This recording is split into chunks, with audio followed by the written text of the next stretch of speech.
bahwa takdir itu telah ditetapkan oleh Allah sebelum kita lahir. Nah, yang kita terima ya, yang sering kita terima itu kan bahwa kita itu sudah tetapkan apakah nanti itu saya itu masuk surga atau masuk neraka. Itu dalam hadis katanya itu meski orang itu kalau sudah ditakdirkan masuk neraka, meskipun dalam hidupnya itu dia berlaku seperti orang alim, tapi nanti waktu meninggal dia itu akan berlaku seperti orang ahli neraka. Begitu juga sebaliknya.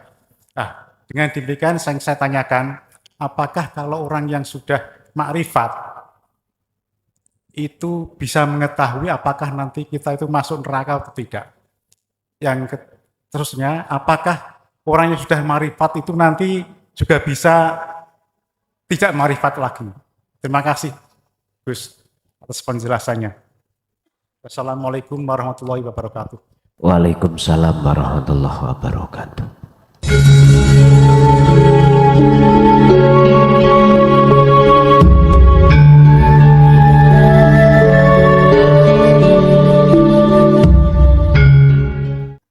Assalamualaikum warahmatullahi wabarakatuh. Gus, izin Gus mau bertanya, dan sebelumnya saya mohon maaf yang sebesar-besarnya Gus. Tadi Gus itu mengawali acara itu pembukaannya menghadiahi Fatihah beberapa masyayikh. Banyak sekali masyayikh yang disebut. Kalau dilihat dari segi ilmu syariat Gus, seakan-akan hamba memerintah bendoro Gus. Hamba kok merintah pengiran. Bagaimana Gus secara hukum syariat supaya hamba ramintrah bendoro Gus? Kemudian yang nomor 2 Gus, 2 pertanyaan aja Gus ya. Kemudian yang nomor 2, Adam yang pertama itu siapa Gus? Adam yang kedua itu siapa? Kalau dari segi syariat sudah jelas bahasanya Adam yang pertama itu Nabi Adam, dan Adam yang kedua Nabi Nuh. Nah, itu Adam yang pertama itu siapa Gus? Adam yang kedua siapa? Demikian Gus yang saya sampaikan, kurang lebihnya saya mohon maaf yang sebesar-besarnya. Assalamualaikum warahmatullahi wabarakatuh. Waalaikumsalam warahmatullahi wabarakatuh. Supaya Anda tidak terjebak di dalam hukum dohir, contohnya tadi wasilah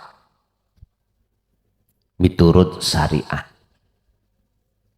Anda harus mengetahui hukum batin atau hukum hakikat. Ketika kita memahami hukum syariah, kita wajib mengetahui hukum hakikat supaya tidak termasuk kekhitopan terhukumi hamba sing ngatur Gusti Allah. Biar benar Gusti Allah sing ngatur hamba. Kuncinya ada di situ. Bicara tentang hukum syariah, kita ini makhluk yang wujud. Kita ini makhluk yang melakukan. Tapi bicara tentang hukum hakikat, yang wujud itu adalah Allahnya. Terus bagaimana menjatuhkan hukum hakikat di tengah syariat itu? Harus pinter-pinterin jenengan ini berkamuflase dengan penghuni-penghuni dunia.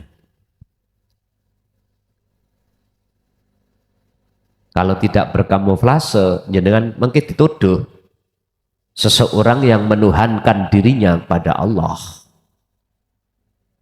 Niki tambah payah bagi orang-orang golongan nantinya. Sudah sering terjadi. Mulai dari zaman ke zaman itu sering terjadi penuduhan bahwasanya al-arif itu dituduh menuhankan diri sebagai Tuhan bagi orang-orang yang tidak paham. Jadi jenengan harus terapkan Pak hukum hakikat di tengah-tengah hukum syariat. Pun satu. Nomor dua, Adam yang pertama itu siapa? Adam yang kedua itu siapa? Bicara masalah Adam, kita larinya ke jasad apa ke ruh? Kalau kita larinya ke jasad manusia, berarti yang pertama adalah Adam biyen itu sudah maklum. Yang kedua, berarti ya duriahnya ini, keturunan-keturunannya ini. Wes, iki bicara jasmani atau syariah. Kalau kita bicara syariah, yang pertama ya wujudnya Adam itu yang Allah ciptakan dari saripati tanah itu. Sudah. Jadi yo yang pertama yang terakhir yo Nabi Adam itu. Dan ngomong syariat yo sitok-tok Nabi Adam. Tapi jikalau kita bicara secara hakikiah, Adam itu yang mana? Kalau kita tarik dari sisi ruhaniyah, ora ono sing disii, ora ono sing ngareni. Ngomong ruhaniyah ya. Berarti siapa? Ya urip iku. Jadi gak ono sing ngareni, gak ada yang apa ngareni iki? Ngakhiri ora ono dan tidak ada yang ngawali. Artinya namanya ahad itu Pak, tunggal, namanya tunggal, tidak ada yang lain. Poda mek ngeten. Dhisik ndi ndok ambek pitik, ya ngoten no. Ndok sing pertama pundi, ndok sing nomor 2 pundi. Nyun sewu. Antara jasad dengan ruh luwih dhisik mana? Ngoten. Bahasane ngoten. Sederhana. Antara doa ikhtiar lebih dahulu mana dengan kodok ketetapan Allah yang sudah ditulis sebelum zaman azali teko. Kalau kita orang syariat mesti ngomong adanya Allah memberikan sesuatu disebabkan karena kita pinterin dungo, pintere usaha. Iku hukum syariah nggih ngoten niku, Pak. Yo gak mungkin lah. Sebab datangnya lebih dahulu kodok. Peparing kuwi mau wujute daripada doa atau ikhtiar. Wes. Kalau ini ditarik bagi orang-orang arif, sudah nggak ada bedanya antara peparing pemberian Allah lewat kodok yang sudah Allah tetapkan dengan bentuk ikhtiar atau usaha atau doa, sudah nggak ada bedanya. Iki sing kula sebut gak ono sing ngawali, ya ora ono sing ngakhiri. Mangkane ndok nyun sewu, pitik iku ya teko ndok, ya ndok iku ya teko pitik. Wis mumet iki jenenge. Bapak Ibu hadirin rahimakumullah. Mengapa harus begitu? Itulah ketetapan sunnatullah yang harus terjadi. Sing penting masih mumeto kaya apa ben supaya jenengan ini tidak bingung diumetno. perkara ilmu ini situk sampean gecoki, sampean gak mumet apa? Iku mang keesaan Allah. Wonten mboten mumet. Masih lanang, masih wedok, yes padha ae, masih awal, masih akhir ya padha wae, masih wujud batin, wujud dohir ya padha wae, masih awal, masih akhir ya sama saja. Lanjut. Assalamualaikum warahmatullahi wabarakatuh. Nama saya Suhadi dari Semarang. Mau tanya Gus, saya dalam mempraktekkan dzikir Sir Arsor itu kok mengalami kesulitan. Bisa dikatakan belum jelas. Kemarin Gus telah memberikan dawuh kepada saya, dzikirlah keluar napas, tarik napas dengan hu, keluar Allah. Kemudian diikuti dengan rasa. Nah, dalam mempraktekkan ini, kami mengalami kesulitan. Rasa yang bagaimana, Gus? Yang saya rasain itu bagaimana? Apakah ini yang bersifat syukur atau bagaimana? Ini saya masih dalam kesulitan. Memang saya adalah pemula. Kemudian yang kedua yang saya tanyakan adalah, orang mengatakan bahwa kalau orang susah, orang gelisah, itu karena banyak dosa. Untuk biar bisa tidak gelisah, kita harus menghilangkan dosa-dosa itu, atau hati ini harus bersih. Nah, untuk membersihkan hati ini ada dua cara, yaitu dengan istighfar katanya, kemudian dengan cara mandi. Kalau hanya istighfar saja katanya hati ini tidak akan bisa bersih. Apakah benar ini? Kemudian hubungannya dengan dzikir asal tadi. Kalau kita istighfar, astagfirullah, astagfirullah, itu kan merupakan usaha kita tuh. Terus padahal tadi dijelaskan bahwa intinya ya kalau usaha kita itu tidak akan mempengaruhi atau orang tidak akan masuk surga karena usaha atau amal kita. Itu kita masuk surga adalah karena rahmat Allah, kan kesimpulannya gitu, Dok. Nah, yang saya tanyakan, bagaimana kalau kita mempraktikkan istighfar atau kita membaca Al-Quran dan sebagainya itu dihubungkan dengan dzikir Sir Arsor itu, Pak. Praktek kerjanya. Kemudian yang ketiga adalah bahwa takdir itu telah ditetapkan oleh Allah sebelum kita lahir. Nah, yang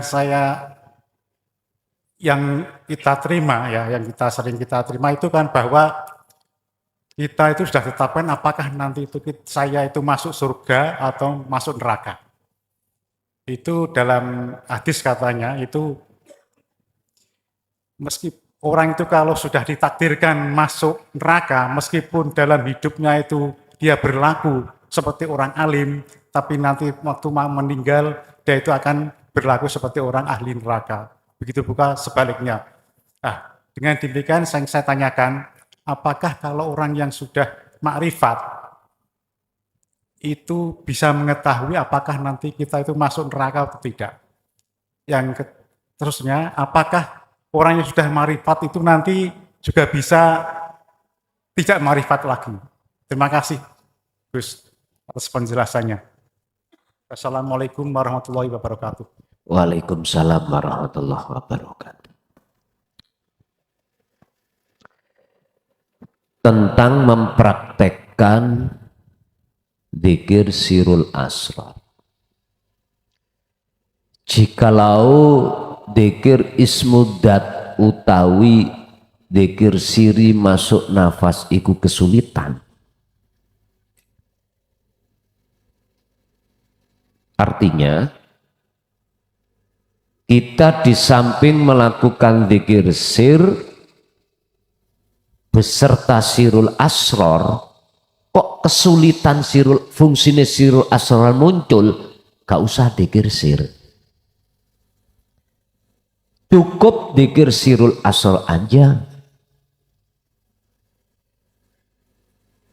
Tapi jikalau dengan letupan dzikir sir menjadikan mudahnya sirul asror jenengan dapatkan di hati, mengapa itu tidak dilakukan?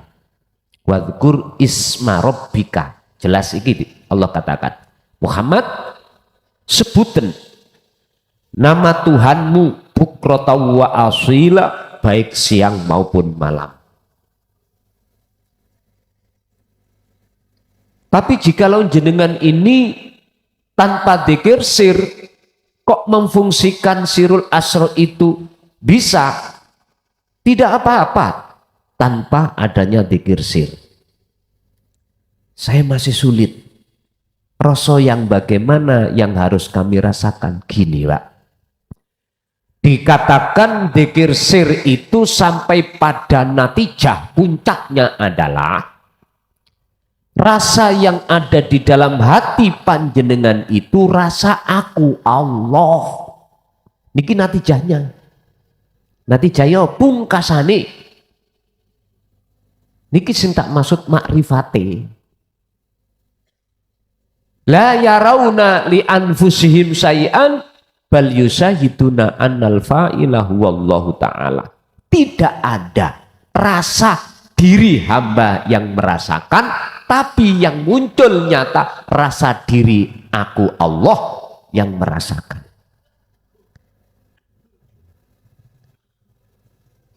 Pertanyaan ini, kalau sudah di situ, cara zona waktunya itu sampai kapan? Ya suka-suka. Suka-suka urip itu sendiri. Sing penting kita itu ngintir mawon. Ngintir raja. Mengintir raja. Mengalir raja. Jadi biar mudah, kalau sebutkan di depan tadi, andai kata dzikir sir ikut kok ndadekno angel, cukup sirul asrar. Dikatakan sirul asrar itu sudah mencapai target atau natijah, tatkala dalam hati jenengan iku muncul rasa aku Allah. Ini berarti natijah. Bisanya untuk ke situ prosesnya kan ilangono dulu rasa diri hamba yang berzikir. Ini belajarnya di situ. Makanya aku sebut sebagai makom muraqabah itu di sini. Nah pasti jenengan akan ditarik ke makom fana, artinya kefanaan dari keakuan diri. Akhirnya muncul makom makrifat, berarti yang disebut sebagai akunya Allah. Itu yang pertama. Yang kedua, orang yang menemui satu kesusahan,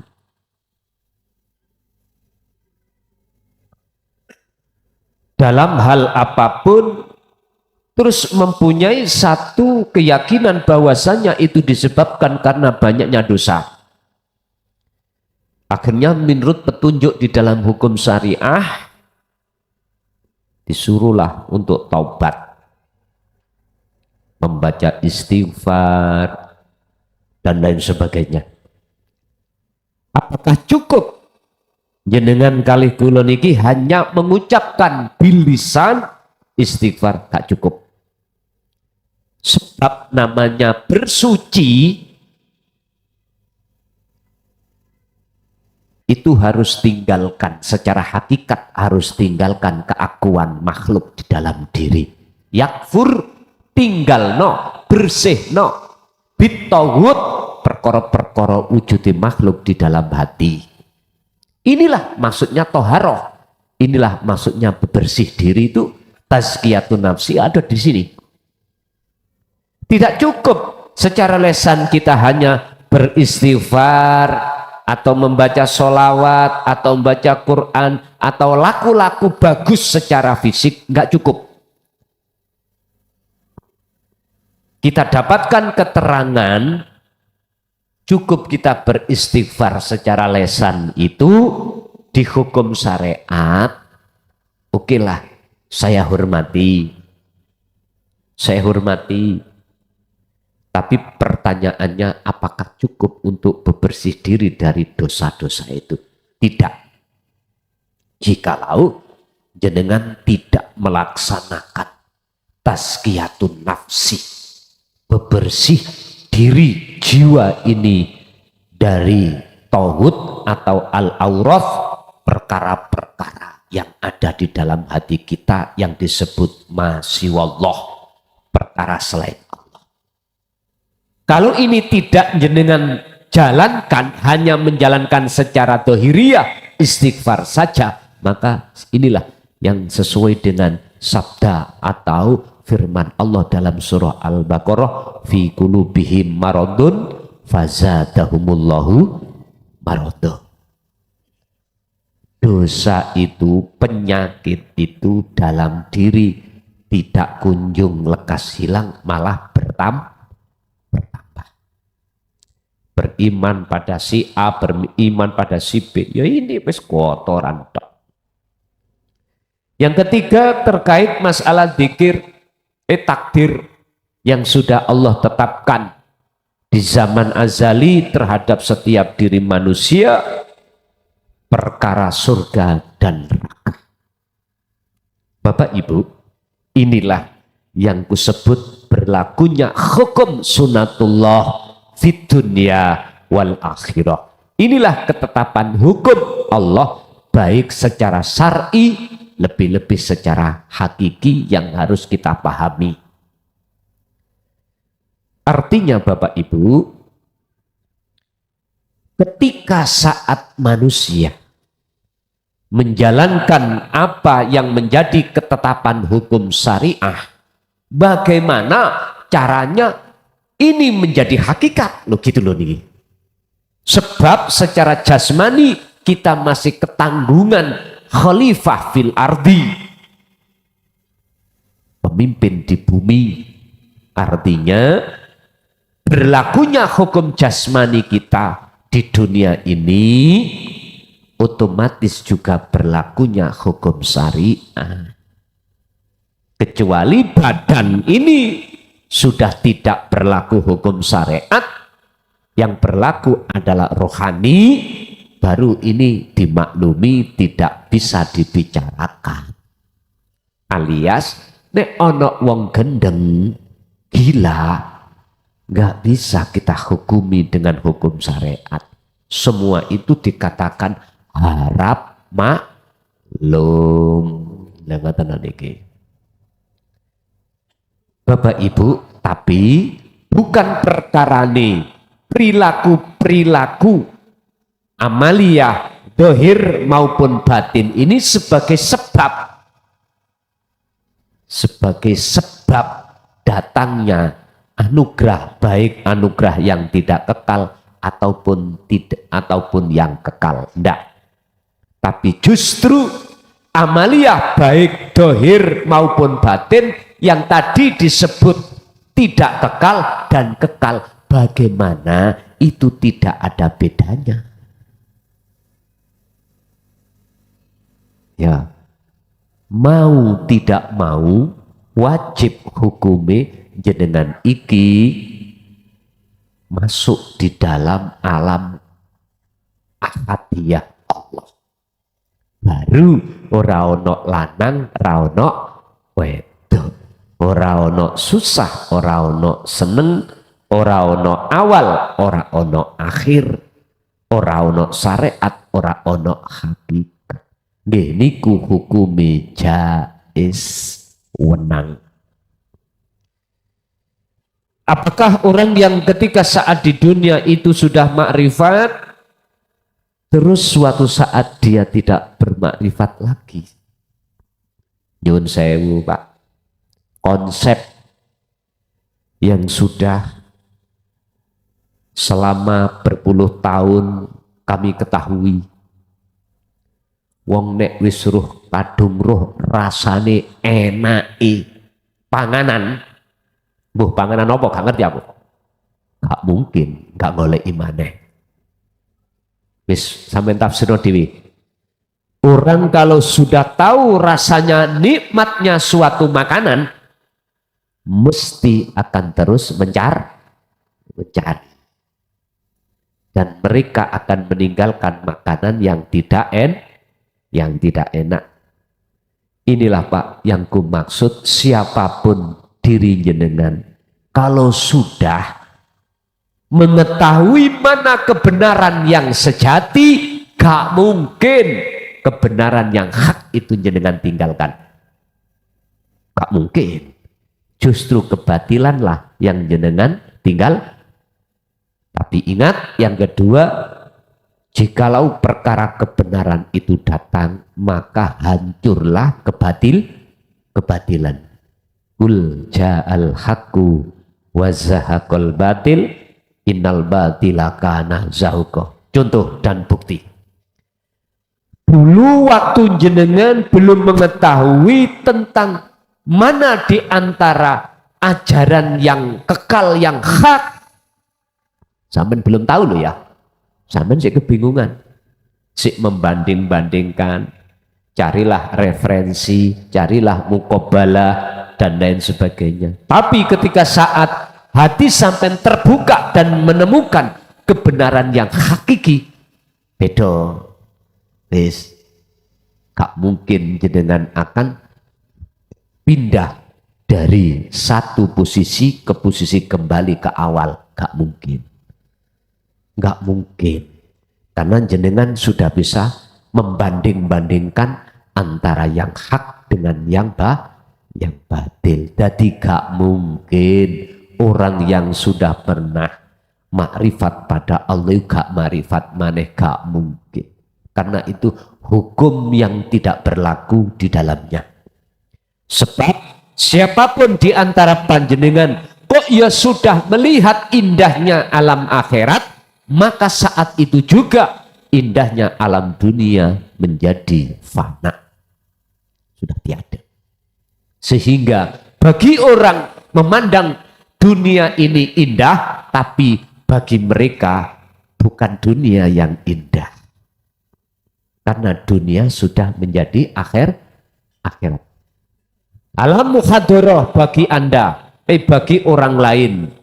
Alam mukasyafah yang berlaku bagi orang lain, tapi bagi jenengan sudah tidak berlaku alam mukhadharah, alam mukasyafah, tapi semuanya berlaku. Anda hanya alam musyahadah. Ngerti? Jadi musyahadah dibuntel mukhadharah, musyahadah dibuntel mukasyafah.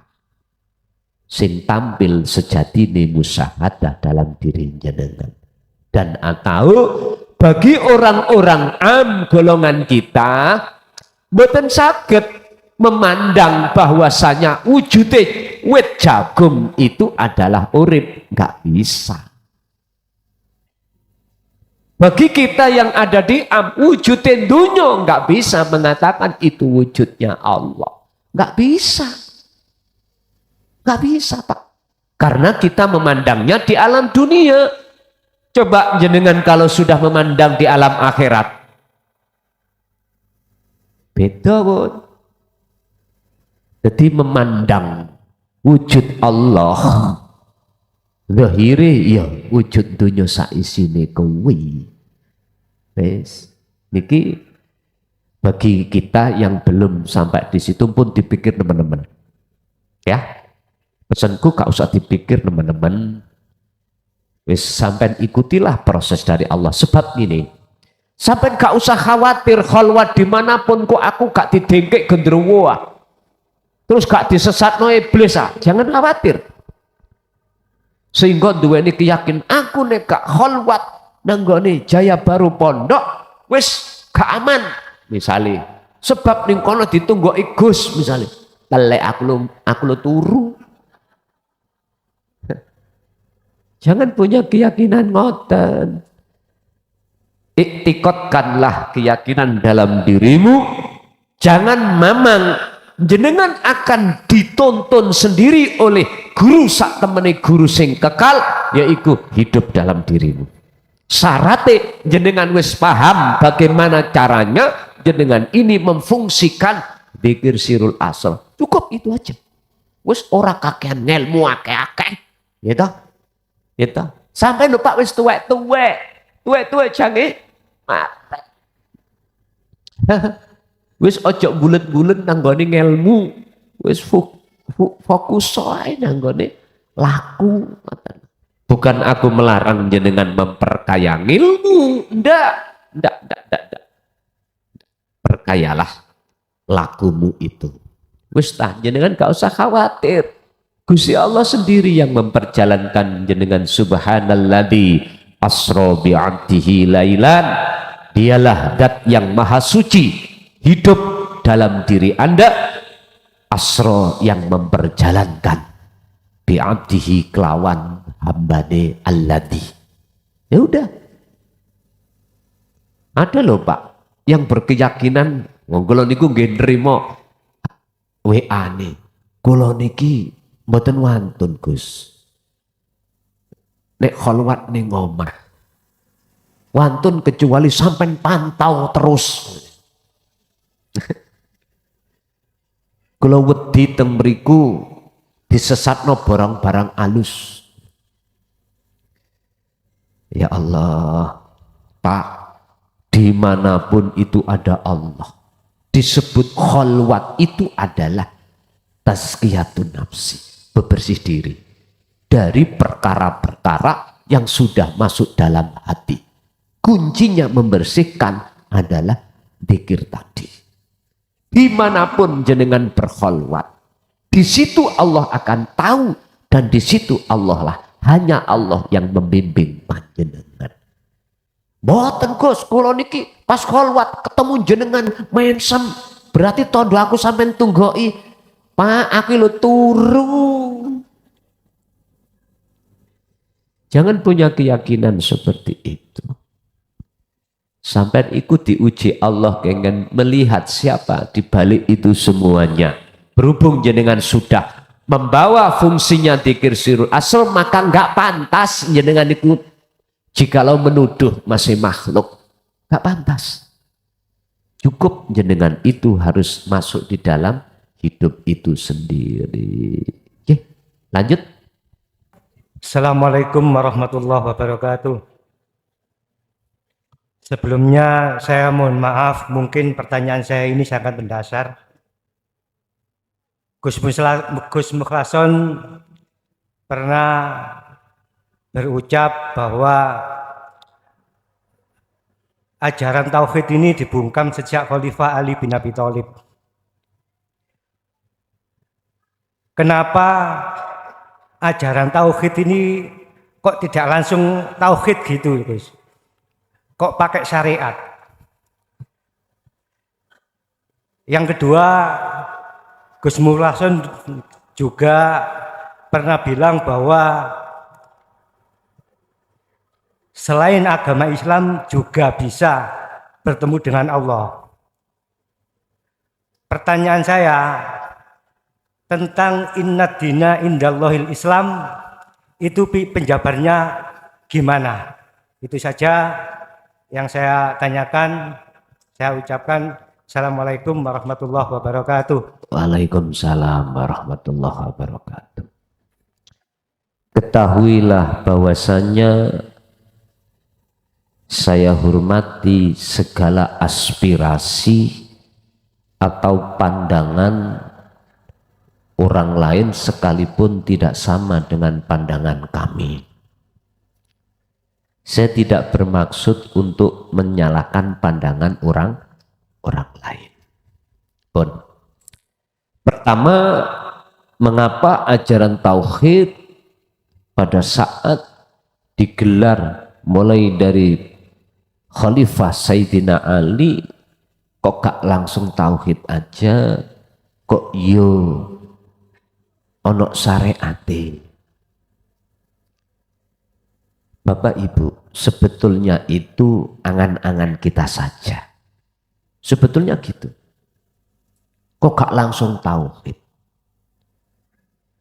Bodoh karung ini umpama jawaban secara kinayah saya. Apa ya pitik kok adik ngendok? Kok gak langsung pitik misalnya. Apa iya? Cara wong hamil iku lahir kok gak langsung brengosen gede. Wis gak ngeramut gak apa langsung penak. Kok kadek proses-proses seperti itu. Sebetulnya itu Pak, itu hanya penerkasa kita aja. Sebetulnya itu penerka kita aja ngomong babakan sarengat itu karena memang pandangan kita itu pandangan syariat. Bapak Ibu ketahuilah, sesungguhnya sebetulnya kalau kita sudah sampai pada natijah titik akhir, maka sebetulnya syariat itu ya tauhid itu. Sebetulnya syariat itu ya hakikat itu ya syariat itu. Sebetulnya ndak ya PT itu. Sebetulnya gitu. Kali ini sudah sampai puncak loh ya. Kalau kita sudah sampai puncak, kita mengatakan syariat kan karena kulit, kita mengatakan hakikat karena rohaniyah isi. Terus bagaimana caranya antara kulit dengan isi itu la farqa bainahuma? Gak ada bedanya. Ya kita harus menjatuhkan diri di dalam zona ahadiyah Allah. Baru memandu-mandu. Oh iya. Iblis iku ya dapuke teko Gusti Allah kok nyesatno. Agawe maksiat. Beda nek malaikat.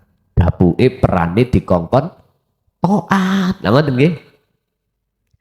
Bagaimana kita akan bisa sampai kepada Tuhan tatkala kita masih memandang iblis dan malaikat?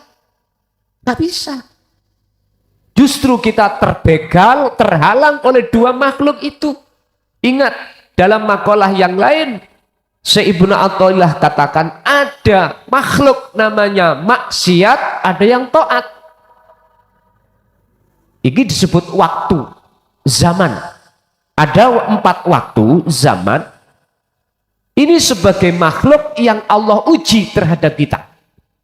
Pertama adalah taat, kedua maksiat, 3 bala, keempat nikmat. Bagaimana mungkin kita bisa sampai ke Allah? Wujud sing nguasai 4 waktu iki, sementara kita itu terhalang oleh 4. Bagaimana kita bisa beriman dengan benar? Asyhadu an la ilaha illallah. Lawang kita masih terhalang oleh makhluk-makhluk ini, iman kita. Sopo sing nakoni ning kuburan? Malaikat Munkar Nakir. Berhubung kita tidak bisa memandang, bersaksi di dalam 2 malaikat itu adalah Allah. Kebegalah kita kedua malaikat, akhirnya kita tidak bisa mengucapkan Allahu Rabbi. Kita hanya mengucapkan apa? Ya makhluk. Tuhanku iku makhluk. Karena kita beriman pada makhluk. Berarti rukun iman itu salah nih. Boten salah. Cuman kita yang belum mampu untuk memandang Allah di dalam setiap 6 makhluk ini tadi. Amantu billah wa malaikatihi wa kutubi wa rusul dan seterusnya. Akhirnya terhalang kita dengan makhluk ini. Iman kita jatuhnya terhadap Allah itu hanyalah bil lisani faqat wa bil qalbi faqat. Tapi hati kita masih banyak iman pada makhluk-makhluk ini. Itu namanya bukan ihsan, hanya iman doang, diucapkan saja, tapi prakteknya dalam hati, no. Sadarkah kita? Nggak akan sadar kalau kita belum mendalami tentang bahrut tauhid dan tenggelam di dalamnya. Bagaimana mungkin kita akan bisa mendapatkan mutiara di dasar laut sementara kita nggak mau berenang masuk di dalam laut? Boten saged. Apapun alasannya, panjenengan harus tenggelam masuk di dalam dasar laut untuk mengambil mutiara itu.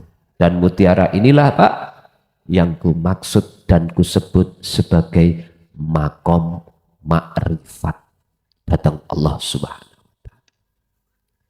Urusan sampai iki mau diwastani wong gendeng utawa ora wis prei. Lah Anda bisa tenggelam di dasar laut ini harus membawa alat untuk pernapasan. Itu namanya apa? Tabung oksigen. Anda tidak akan pernah bisa mengambil yang namanya mutiara ini karena terlalu dalam, Pak. Jerune laut ikut terlalu dalam, nggak akan mampu. Nek gak percaya, tahanan napasmu, gak usah nyengklung nang laut. Berapa kuatnya, berapa menit? 5 menit mampu? Nek jarine cilik aku biyen dadi bebek. Sebab bebek itu kalau tenggelam ambaan teko sil, jarine ngunu. Mbah bener enggak ya, aku ya ora ngerti. Pak, yang ku maksud alat atau oksigen itu adalah ilmu amal nggak mampu kita akan bisa masuk di situ. Dengan begitu meraihnya pun loh ya, walaupun kita bawa alat, meraihnya itu tidak semudah kita bayangkan. Sebab di dalam itu arus deras, Pak. Masya Allah, koyo air tenang di atas, tapi di dalam itu deras sekali. Karena apa? Itulah goyangan gratifikasi bumi. Sampai buktekno lah, sampai uncalno pancing dikei timbel. Ning ngarep sampean, kok kadang tutuk kono lah, ngoten nggih. Iku menunjukkan di dalam ada arus. Sampean tanya ahli laut. Sampean tanya ahli laut, bener di dalam itu ada arus. Bapak Ibu hadirin rahimakumullah. Kembali kepada mengapa tidak langsung tauhid. Sebetulnya tauhid. Oleh karena itu kita menganggap syariat, ya boleh syariat. Tadi kulit. Makanya kalau boleh saya katakan, walaupun di depan saya itu wujud dohiri telur, tapi aslinya iki ayam. Untuk membuktikan iki aslinya ayam ada proses. Dingkremi dulu sama mboke. Utawa apa bahasanya dingkremi, Pak? Dirami dulu oleh mboke. Kalau zaman sekarang bisa di dalam kotak ada suhu yang maksimal. Loh, kok muncul ayam? Berarti boleh dong saya katakan waktu menjadi telur itu saya bilang ini ayam. Boleh. Bagi siapa? Bagi yang sudah ada di situ. Tapi bagi kita yang belum ada di situ nggak boleh. Karena pandangan kita dikatakan tidak boleh melihat dohire. Endok kayak bukti ini telur. Gak boleh saya mengatakan makhluk iki Allah wujudnya. Gak boleh. Gak boleh. Karena kita belum sampai pada ahad. Kalau sudah sampai ke ahad, ya saya naik ilmu. Nah dirimu sudah tiada. Nama-nama makhluk sudah tiada. Saya dipahami? Sebetulnya itu sudah bertauhid, Pak ya. Oleh karena gegara kaum golongan khawarid bahasa proses. Inilah yang menjadikan hukum jeruniku terkesan diureh-ureh dengan khilafnya hukum jobo. Makanya ojo heran, jangan heran kalau di dalam hukum syariah itu khilaf. Muncullah mazhab si A, si B, si C, si D. Kalau jenengan berhenti ada di sini, mesti fanatik. Fanatik. Hanya membenarkan benderanya dan menyalahkan bendera orang, itu pasti. Sehingga kita tidak faham ayat inna dina indallahil Islam. Boten paham. Dari sisi sudut pandang tafsir mutasabihatnya nggak paham. Kita sudut pandang muhakamahnya lah yang paham. Sehingga kita mengatakan kalau tidak bersahadat, tidak Islam dohire, bukan Islam. Nah, oke, itu tak terima. Pendapat seperti itu tak terima. Cuman pertanyaan aku, apakah keislamamu di situ menjadikan hatimu isok tenang? Jenengan piyambak sing saged jawab. Apakah keislaman yang terjadi pada diri kita secara lahir salama yusallimu taslim, padahal di situ adalah endingnya adalah wa aslimulahu, pasrah kepada Allah. Apakah sudah mendapatkan ketenangan hati dalam diri? Ketika saat lebih-lebih kita dihadapkan kondisi yang serba kurang, lebih-lebih dihadapkan Allah dalam kondisi yang kurang enak, bagaimana? Aku nggak bicara kondisi yang nggak enak, susah. Aku tak bicara kondisi yang enak aja. Sampai tanya pada mereka-mereka yang kaya raya, hatinya bisa menemukan taslim, pasrah diri, akhirnya damai hati, ada enggak? Dia jawab, aku iki yang kutakutkan adalah jadi miskin. Jadi miskin. Yang punya jabatan takut kehilangan jabatannya. Yang punya pengaruh sebab ilmunya. Pengaruh, kehormatan terhadap pengikut-pengikutnya. Dia takut dicampakkan masyarakat atau mereka. Dikira mereka enggak gelisah. Gelisah.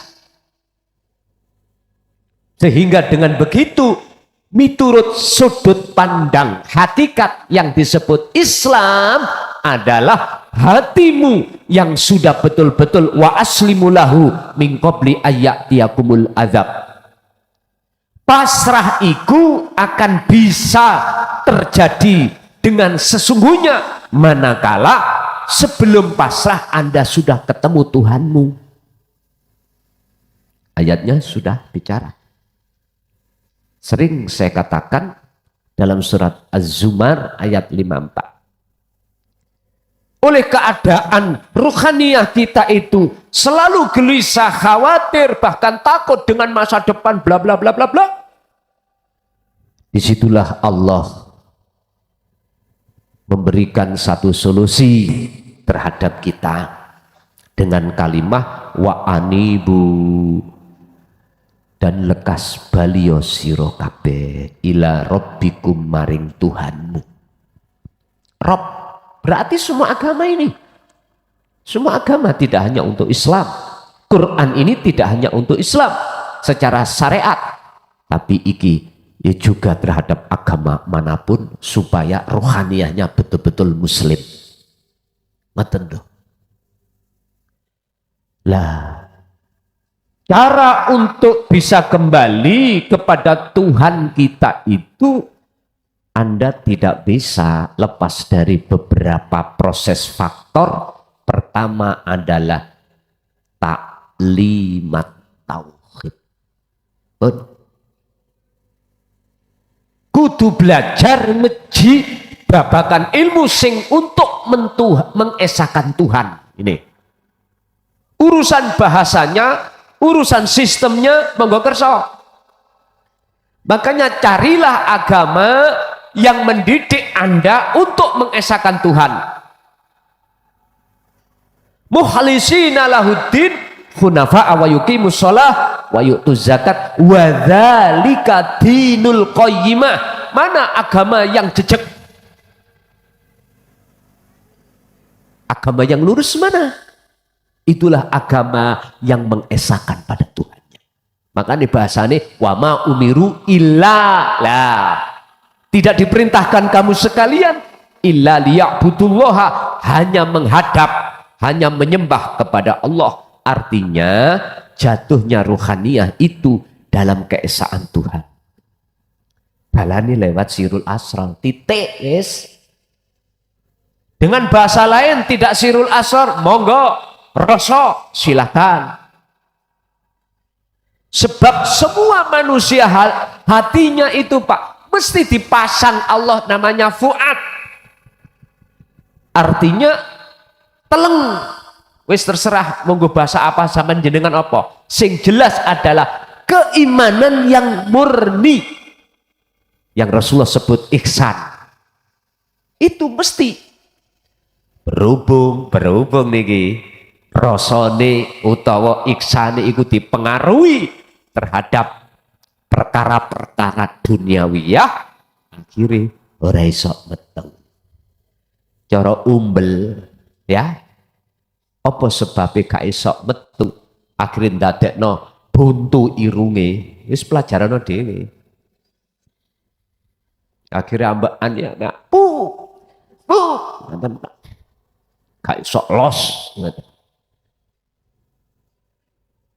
Menurut kami Pak, ayat inna dina indallahil Islam, sesungguhnya agama yang Allah ridhoi. Ngomong Allah, indallah loh, bukan indanas. Pandangan Allah. Iku al-Islam. Saya menerjemahkan ini indallah bukan indanas. Sebab ayatnya mengatakan indanas. Maksud kami indanas itu pandangan rohaniah. Nah ini Islam yang maksud di situ adalah pasrah. Kita akan pasrah tatkala bisa kembali kepada Tuhan setelah lama banget kita itu rohaniah mencelok, bersowan, bercinta-cintaan kepada selain Allah. Lah ini persoalannya. Kalau saya sih mah sederhana. Agama apa ae dohirmu, silakan. Yang penting rohaniyahmu itu betul-betul muslim. Ngoten. Saya menerjemahkan dari ayat ini tadi dari pandangan hakikat, bukan pandangan syariat. Kalau pandangan syariat sing batu Islam yaitu al-imtithalul awamir wajtinabun nawahi. Ya wis hukum Islam itu secara syariah. Oke, pertanyaanku, kalau yang dimaksud itu loh ya, sudahkah hatimu itu mendapatkan ketetapan hukum pasti dalam hal apapun? Sudahkah dengan adanya hukum yang kita jalankan di dalam Islam lahir saja ini menjadikan hatimu tidak hasut, tidak riak, membenci orang, dan lain sebagainya? Kalau masih kita pertanyakan terhadap diri kita masing-masing, padahal maksud daripada Islam datang adalah minal dzulumati ilan nur. Allahu waliyul ladzina amanu yukhrijuhum minal dzulumati ilan nur. Wa qala aidan huwallazi arsala rasulahu bil huda wa dinil haq liyudhhirahu 'ala dini kulli walau karihal musyrikun. Harus kita pertanyakan, apa sebabnya yo aku yo wis Islam, salat yo penuh, wis kabeh yo penuh, atiku kok sik ana rasa iri, dengki, hasud, riya, takabur. Harus kita tanyakan pada diri kita masing-masing. Menurut kami, saya kurang etis mengevaluasi orang lain sementara hati saya itu masih berkecamuk dengan hal-hal yang Allah larang, sifat itu. Saya sibuk mengoreksi orang lain, sementara apa yang ada di dalam dada saya itu masih berlakunya sifat-sifat yang dicela. Malulah kita sebetulnya Pak kalau seperti itu. Baik Bapak Ibu, untuk selanjutnya, oh ya, agama Islam sudah selesai. Jadi tergantung kita memandang dari sudut mana tentang masalah ayat inna dina indallahil Islam. Jujur kami memandang dari sisi Allah. Sebab ayatnya indallah, inna dina indallahil Islam. Islam berarti pasrah. Kita tidak akan bisa pasrah kalau tidak ketemu dulu. Aturannya begitu. Sama halnya secara logika ini Pak. Apakah pasrah yang seperti saya ini dikatakan benar? Pasrah yang bagaimana? Gini. Saya itu bawa motor. Tengah jalan perut saya sakit. Saya ingin ke sungai. Lah, jarak antara jalan dengan sungai harus turun, gak bisa ditempuh oleh sepeda. Lah, di tengah jalan ada orang tiga yang tidak aku kenal. Saya bilang, Mas, tolong ya Mas, tolong jaga sepeda saya. Saya nggak kenal. Ini siapa? Aku mau ke sungai dulu buang air besar. Oh iya, nggak apa-apa. Saya jaga. Ternyata orang tiga ini adalah curanmor. Kata temannya, ya ini namanya kutuk marane sunduk. Raiblah Pak, lenyaplah. Karena karakternya seperti itu. Kita nggak kenal. Maka pertanyaan saya, pasrah saya terhadap orang yang tidak aku kenal, menurut kami itu salah. Menurut kami itu salah. Misalkan, aku pasrah kepada Allah. Ya Allah, segala hal apapun saya serahkan kepada dirimu. Tapi rohaninya belum bertemu Allah. Nggak mungkin bisa Pak. Sering saya kasih contoh terhadap Pak Petani. Kita pasrah semuanya itu yang menumbuhkan padi, menguningkan padi, itu semuanya Allah. Tapi ketika saat mau kita panen, satu hari sebelumnya dihabiskan oleh tikus. Tak. Akhirnya saya hadapkan satu pertanyaan, yang menghabiskan siapa? Tadi kami semuanya bicara Allah. Nggak bisa Pak kita bilang Allah. Mesti bilang tikus. Akhirnya dendam kita tikus. Artinya apa? Semua kita jikalau namanya pasrah kepada Allah itu tidak akan benar dalam akhir-akhirnya natijahnya itu manakala kita belum tahu siapa sebetulnya Allah. Itu hanya secara lesan aja kita. Nggak bisa. Alias mesti dalam hati niki medongkol Pak. Ngitung-ngitung biaya, ngitung-ngitung waktu, ngitung-ngitung pekerjaan. Alah, tuas ini akhirnya dobol. Ya ngono kuwi akhirnya. Jadi jangan heran kalau hati itu muncul rasa dendam terhadap si bocah namanya tikus. Itu pasti Pak. Dikatakan sudah benar pasrah kalau jenengan itu sudah masuk di alam akhirat itu. Oke, Ibu mungkin kantos. Assalamualaikum warahmatullahi wabarakatuh. Dalam saking Mojokerto, Gus. Ngapunten niki tasih enggal sadosi tanggap. Zikir jamiul badan nika sagedipun wastani dikil asror napa. Terus kalian kados teng syariat niku kan banyak beristighfar kalau bisa menghilangkan dosa-dosa kita yang kita lakukan baik sengaja atau tidak sengaja. Apa-apa kalau dilafatkan di sirul asror itu apa masih perlu kalau sudah berzikir sirul asror? Terus yang ketiga, ada kisah. Sisi yang kedua mang napa?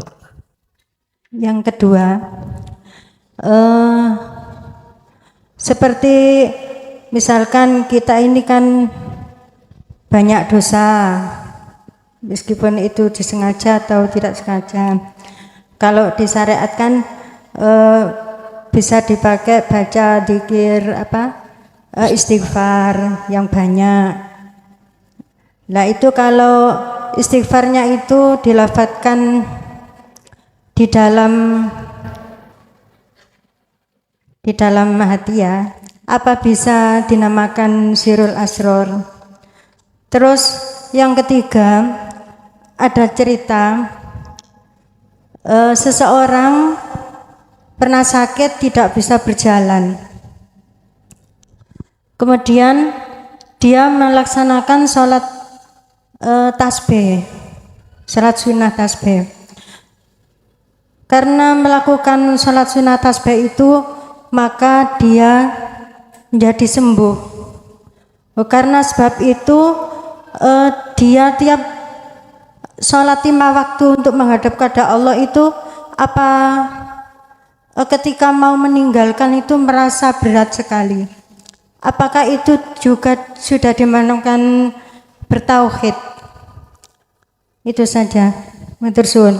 Assalamualaikum warahmatullahi wabarakatuh. Waalaikumsalam warahmatullahi wabarakatuh.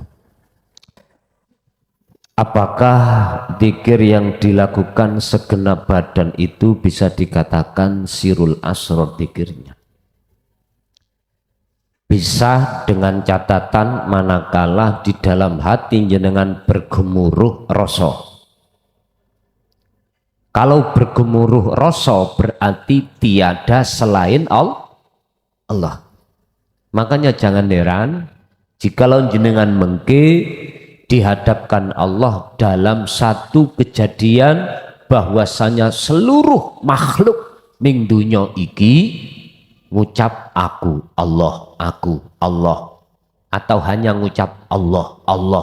Mbun heran.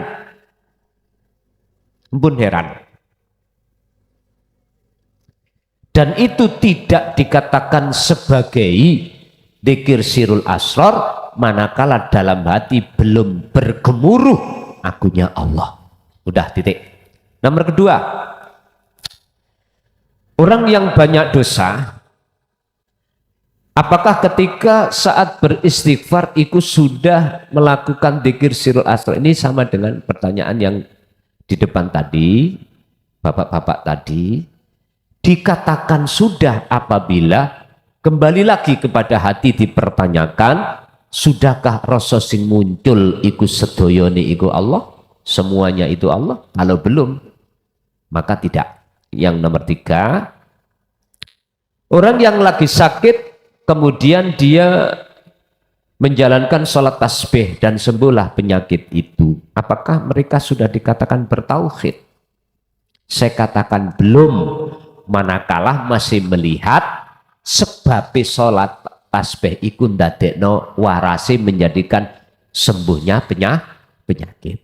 Sudah apabila hatinya memandang di dalam makhluk yaitu hanya hidup itu, maka betul itu sudah bertauhid. Ibu, ada lagi? Udah cukup, Ibu? Bon. Ngoten mawon kula benjing nggih bakda subuh nggih mlakrak nggih ta. Besok ada 3 jadwal mulai pagi sampai malam, Blitar, Tulungagung, Malang. Jadi wis gak mangan omah lah. Jadi ngaten pun monggo kita tutup dengan suratul Fatihah.